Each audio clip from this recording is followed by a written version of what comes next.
Several years ago, we paid a visit to the attic of St. Paul, Minnesota resident Clyde Doepner.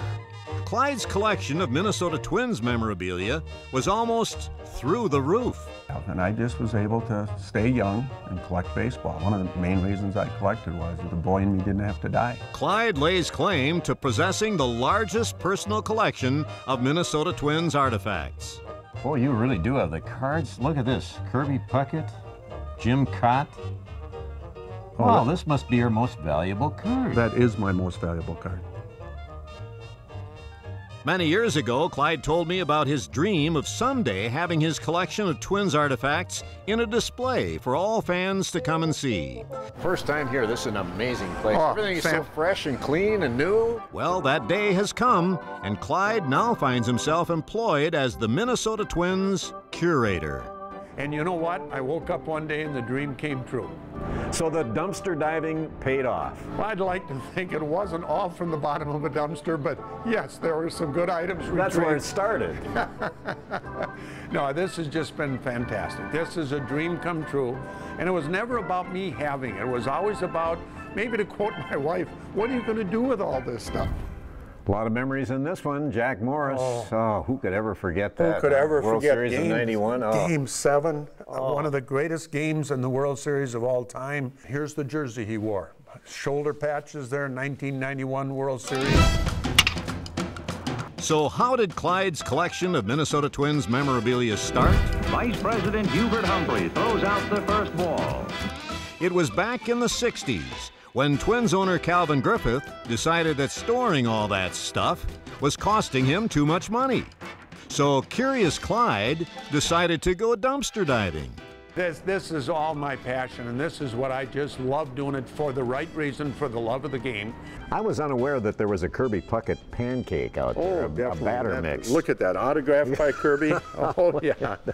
Well, one guy I know that was so special to so many people, so many fans, number 3 Harmon Killebrew, but number 12 on this jersey. Yes.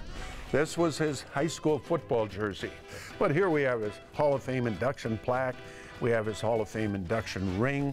We have his bicentennial bat. In 1976, every player got 2 bats specially stamped with the bicentennial logo. These are statues. And the statues are very much like the bobbleheads in that they look nothing like the person. Exactly. They're pretty generic going across. Today, dozens of kiosks around Target Field display in Great Park Clyde Doepner's passion for Minnesota Twins baseball history. Here is the 1965 All-Star Game, with the All-Star Game coming up in 2014. So this is the first pitch, second pitch? Charlie Johnson, longtime executive sports director of the Minneapolis Star, he threw out the honorary first pitch. Tony Oliva, of course, number 6, was in the All-Star game in 1965. And this uniform is tagged 1965. Red Wing Pottery made the plates, and the dignitaries in their revised yearbook in 1965, it shows the commissioner and the presidents of the American and National League all going through getting their meal, and that's the plate they ate on. And in effect, it says you're always safe at home in Minnesota. Yeah, so you could actually eat off this plate.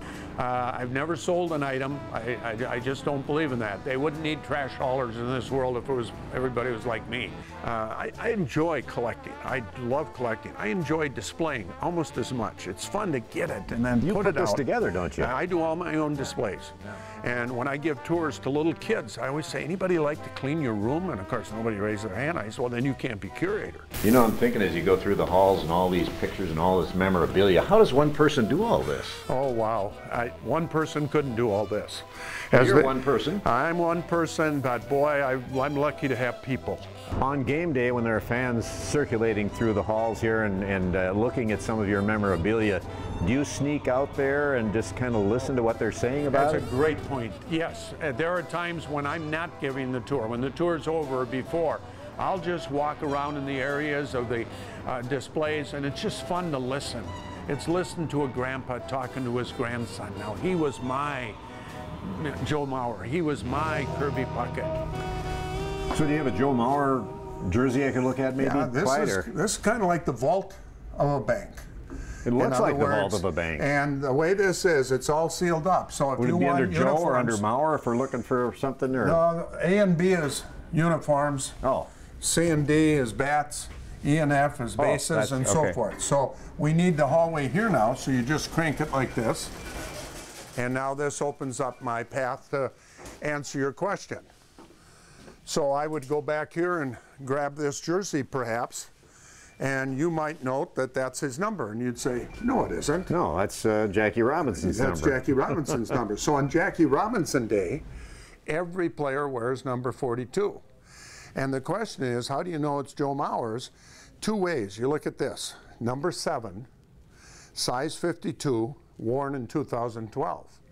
And if that wasn't sufficient, then you would go online and you would plug in his hologram. And the hologram would tell you that this is the jersey that Joe Mauer wore on Jackie Robinson. Could you also get a clay sample? And you could also do this, take this out and have a forensic test on what this is. These days you can find Clyde in his office, in the catacombs of Target Field, his home away from home. Now this here, all the way down, there's a file on every player that ever played even one inning for the Minnesota Twins. Well, let's look up Brookbauer. You're under the B's. Here's Brunansky. Here's Fred Brookbauer. There right he there. is. So all you have to do is peel it back a little bit and use a little muscle, and you can see what we have available for Fred. You open it up, and there are the small little shots from cameras back then. There are the ones the Twins would have produced, for example, off of that one. And this is a couple of game action or setup photos that would have been taken during his career. So, Well, he just played in the one game against Kansas City. Yep, that was it. I think they got beat 20-4 that day. and that was Fred's game, and that still qualifies Fred for having his time in this cabinet, earning his position. And tomorrow might bring the ultimate in making Clyde's dream come true, a Minnesota Twins museum. The Pohlad family owns the Ford building across the street. It would be something we've discussed, we've talked about, and hopefully in the next 4 or 5 years we will have that come to be, and then we can tell the history of the franchise, the history of baseball. So the next time you visit Target Field and are caught up in all the history of the Minnesota Twins, you'll know the man responsible for preserving the past. Life to the Max is brought to you by Life Touch, photography for a lifetime.